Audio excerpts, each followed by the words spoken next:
Hey everyone, I'm Natalie Bencivenga, and welcome to another segment of 5 Minutes with. This week, I have the honor and the pleasure of having Taylor Pinkston. She is the heart advocate. How are you doing? I'm doing well. Thank you so much, Natalie, for having me.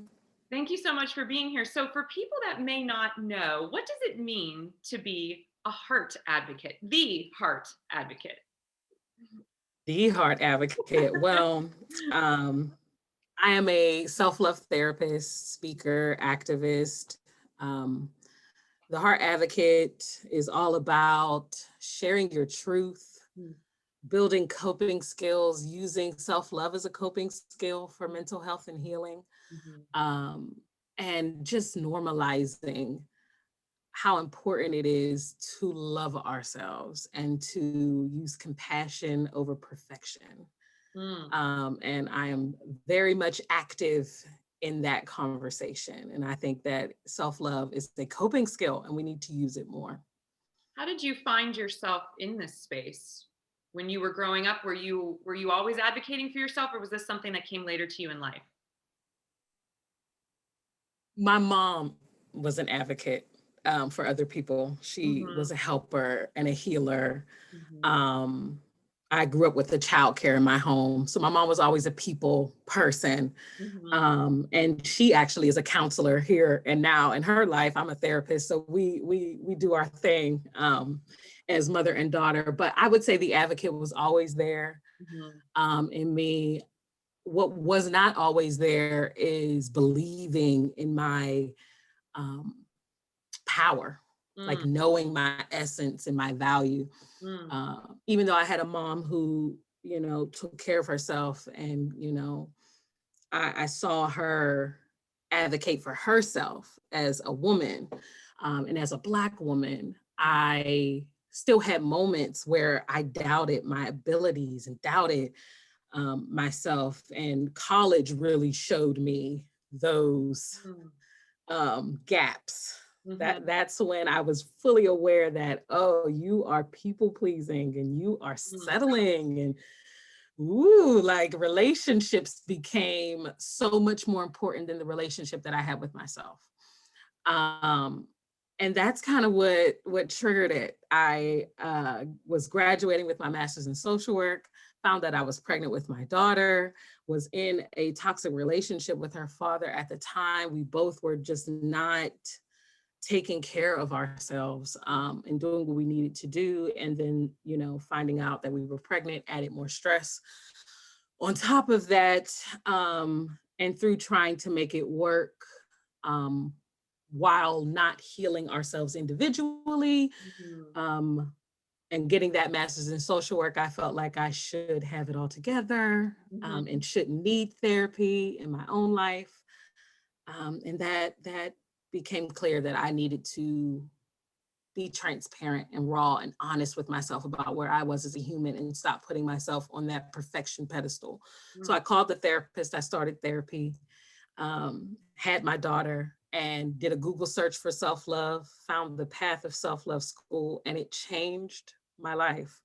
I stand by Christina Rilo in the Path of Self Love School, the work that they do and how they teach self love Mhm. is why I do what I do today. So, um, yeah, it's been a beautiful journey of really discovering self, but Mhm. really understanding what self love is in the first place and getting an awareness of what is this buzzy word that everybody's talking about.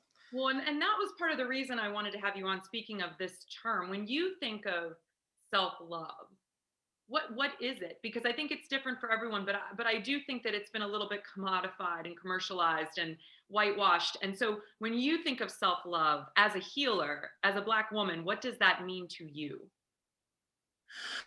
Well, firstly, it's transparency and honesty. Mm.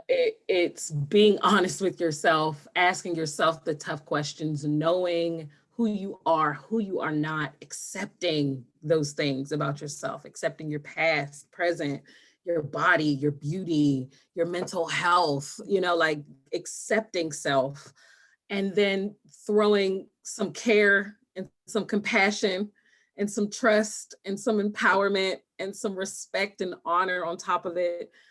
Christine described self-love as a tree, Mm. and that there are 10 branches on that tree. And a lot of times you see people focusing solely on self-care. So that branch of self-love, self-care is the real popular one, but Mhm. it's also very commercial. Like you say, Natalie, like it's very pampering, work out, drink water, eat food. And that's pretty much what people associate self-care with.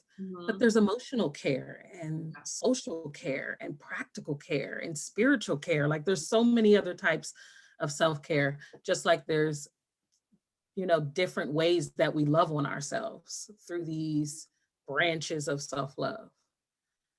So it's deep and it requires research, not just in understanding what self-love is, but understanding yourself. This is a lifelong practice because you're going to change Mhm. forever. Yeah, and I think So that makes total sense, this idea that it is a practice, it's a journey. Like we're not really ending up and saying, okay, now it's completed. And you said something yes. interesting just a moment ago about, deciding to get into therapy yourself and being a therapist. Who is taking care of the healers? Because you guys are taking care of all of us right now, and it's a big job with everything going on in the world, both here in Pittsburgh and globally. So who's taking care of our healers, and how do you do One, that? you know what, one of the things that is really important to me as a therapist is to practice what I preach. Mm, So the coping skills and the interventions that I'm sharing with the people that I work with, I'm using in my own life, which mhm, is why I'm so, public in a sense on social media, because I don't want to, buy in or continue this idea that therapists should have it all together before they become therapists, or that you need to be perfect in some sense and not have mental health concerns. mhm, If you're a therapist, I believe therapists need therapy, counselors need counseling, social workers need social work. Like we are all in this together. mhm. And like I said, during my pregnancy, I had to normalize that for myself, that it is okay that I needed therapy, even though I'm a therapist. Right. So it was so important to me to help others do that and normalize therapy just for themselves. And if I'm not practicing the things that I'm sharing with others, then as a human being, I'm neglecting myself. So I've definitely had moments in after since my degree where I've found a therapist Mhm. and sat with someone. I actually had my own self-love coach as well, because this work never stops. It's never ending. Uh, so when it comes to who's helping the healers heal, Mhm. a lot of times it's my supports. Mhm. The people that I know are loving and respectful relationships, the people that I know that I can call and it's a judgment-free, safe space. I think safe spaces are so important for us as individuals who are helping people cope and heal. Yeah. um, you're still a human being. You still need to have those spaces that you can go and vent and share, and someone will challenge you and support you and encourage you as well. So I'm blessed to have, those core folks in my life, but I'm also very aware that if I need to get back into therapy for myself, I will, and that is okay. And that is okay. I like that. And speaking to your work, how is it practicing this work as a Black woman who lives in Pittsburgh, who grew up in the United States? How does your identity, your personal identity, frame and contextualize this work, especially with everything that's going on around us? Can you share a little bit about how you approach therapy with people in your space? It's kind of something that I can't turn off. Mm-hmm. And even when I was studying Mm-hmm. to be a social worker and therapist, there was always this idea of, you know, dual relationships and not disclosing who you are as a therapist. It's not about you. Absolutely, it is not. But I know as people, as a person of color, Mhm. that storytelling is how we heal. Mm.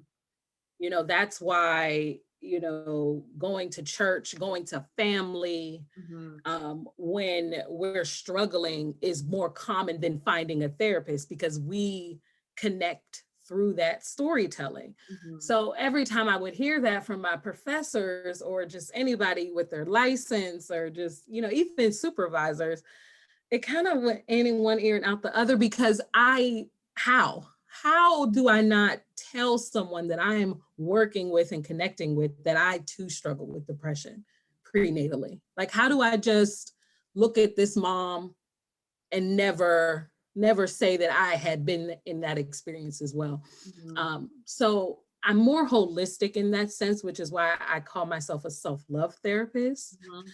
Mhm. because it is very specific in the type of therapy that you're going to get when you meet with me. Mhm. Um, it's all rooted in self-worth and building it. Mhm. And I know that as people of color, when we don't feel that connection is authentic, Mhm. that you have shared experiences, that you know what I'm talking about, Mhm. um, there's a lot of shutdown that happens. There's a lot of distrust that builds because I don't know you. I don't feel comfortable around you, and you're putting on an idea like you have it all together, and I know you're a human being just like me. Mhm. So again, active on social media for that reason, transparent about my own struggles with depression and anxiety for that reason, because we are in this together. And I think that we really need to look at how we provide therapy and support and bring it more to a holistic community human connection. Mm. Uh, yeah. That's beautiful. And as we wrap up this 5 minutes with, we were touching a little bit on it, but you and I had a conversation prior to this where you talked a little bit about how self-love really is a privilege. And Mm. I know we don't have a lot of time left, but I would really love for you to share with people what you had shared with me around that talking point because it was really interesting. So under the system that we live in, there's a lot of hate. Mm-hmm. And as a person of color, we know that there has even been hate in professional spaces. I go to a therapist and I feel like a number. I go to a therapist and I'm not treated like, those who are non-BIPOC. Mm-hmm. Um, and those are the conversations that you'll hear, in my community. And it's a part of that trickle down. Mm-hmm. So if there is hate, eventually that trickle down will lead to self-hate.